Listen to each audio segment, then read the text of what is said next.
Hello, we are watching the news broadcast daily and following today's headlines. Prime Minister chairs a video conference with authorities of localities.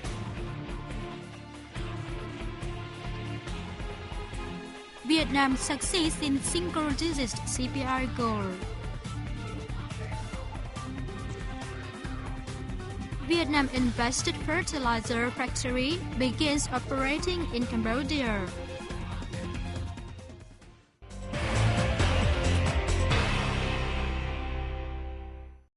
The government is running a video conference with authorities of localities nationwide on this year's achievements and ways to realize the National Assembly's resolution on socio-economic development tasks for 2013.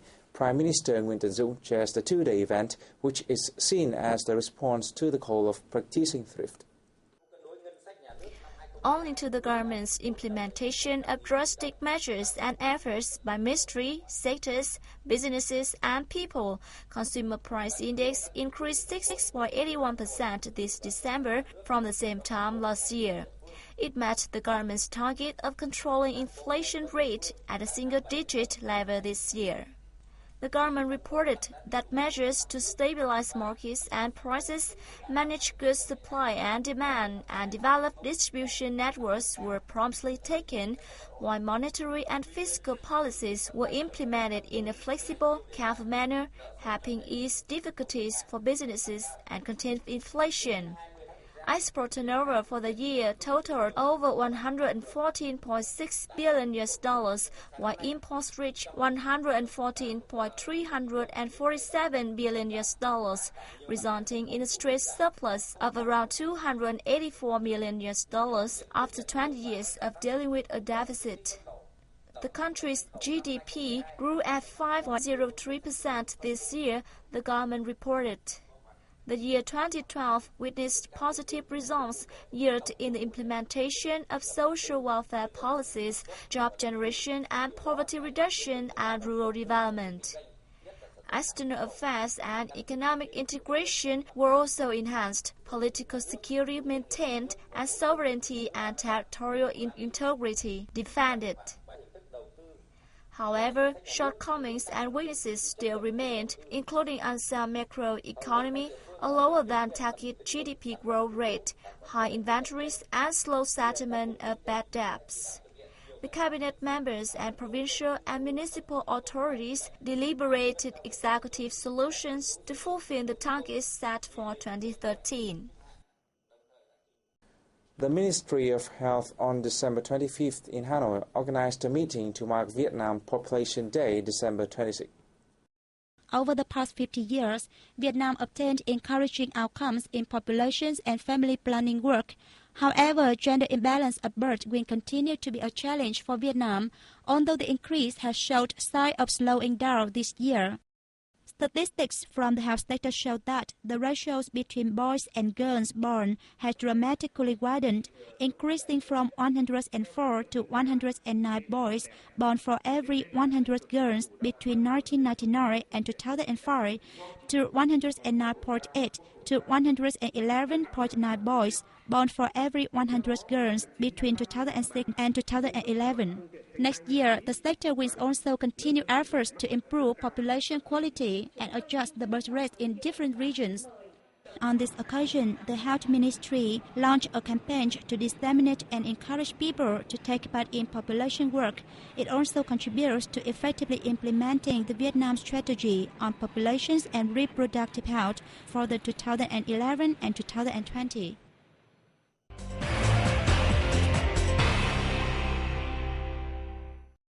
The General Statistics Office, GSO, reported on December 24th that the country's Consumer Price Index, CPI, increased 6.81% this December compared to the same time last year. The low rise meets the government's target of controlling inflation rate at the single-digit level this year. The rate was much lower than last year's figure of 18.13%. However, the average CPI for this year was up 9.21% over the average index of 2011, according to the office. December's CPI increased 0.27% month-on-month, although prices of garment and footwear products went up a significant 1.70% due to rising demand ahead of the New Year holidays.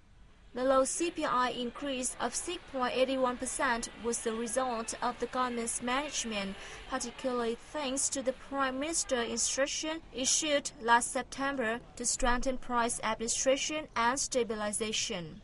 Domestic market prices witnessed some extraordinary developments this year, with prices increasing only a moderate from 1 to 1.37% in the first 2 months, compared to the usual trend of them rising over 2% due to surging demand in the days of Lunar New Year. Prices went up the most sharply in September at 2.2% due to prices of healthcare and education services being stabilized by the government.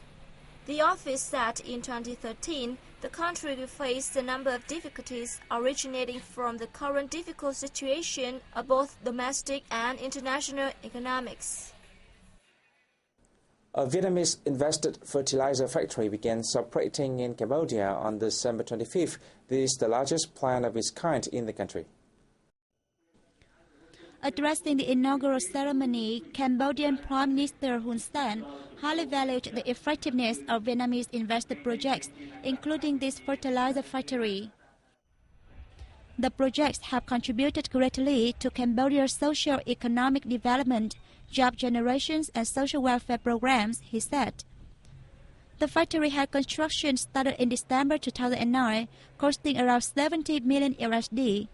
Covering an area of nearly 11 hectares, the factory is capable to produce 350,000 tons of NPK fertilizers in the first phase and 500,000 tons in the second phase. It expects to meet half of the country's demand. More than 60 photos highlighting Vietnam's sovereignty over Hoàng Sa and Trường Sa archipelagos from the 15th century are on display. The 10-day event opened in Hoi An Asian City of Central Quảng Nam Province on December 25th.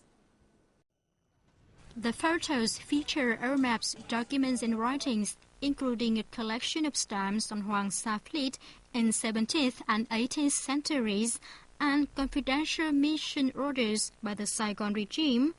The exhibition offers an opportunity for Vietnamese people, especially young generations and foreign investors, to understand more about Vietnam's indisputable sovereignty over the two archipelagos. It aims to call on the international friends to work with Vietnam to maintain stability in the East Sea and the region. Deputy Chairman of the Municipal People's Committee, Nguyễn Văn Dũng, said that in 2013, the city would hold a series of similar exhibitions to affirm the country's position and role in establishing its sovereignty over Trường Sa and Hoàng Sa archipelagos.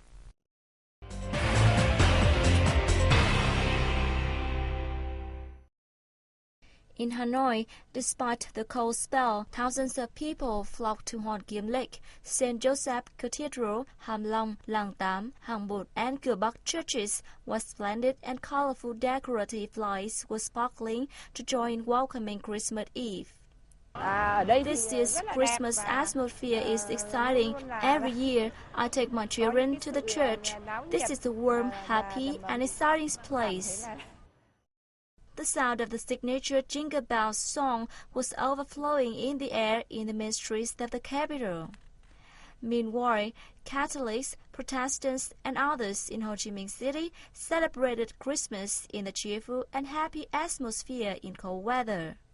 Shops, street, and entertainment centers located in main roads to the heart of the city were shining gorgeously with light bulb-shaped Santa Claus, reindeers, snowflakes, and Christmas trees.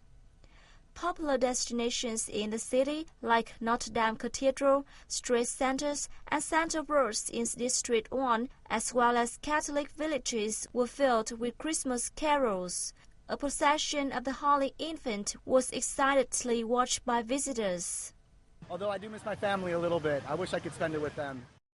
In northern Ninh Bình province, the Phát Stone Church, which was luminous and splendid with neon lights, gorgeous decorations, and inviting carols, welcomed thousands of Christians and non-Christians alike. The church is located in Kim Sơn Coastal District, which was dubbed the capital of Catholicism for having nearly 80,000 Catholic followers, or over 47% of the district's population. And this is the end of our news today. Thanks for watching and goodbye for now.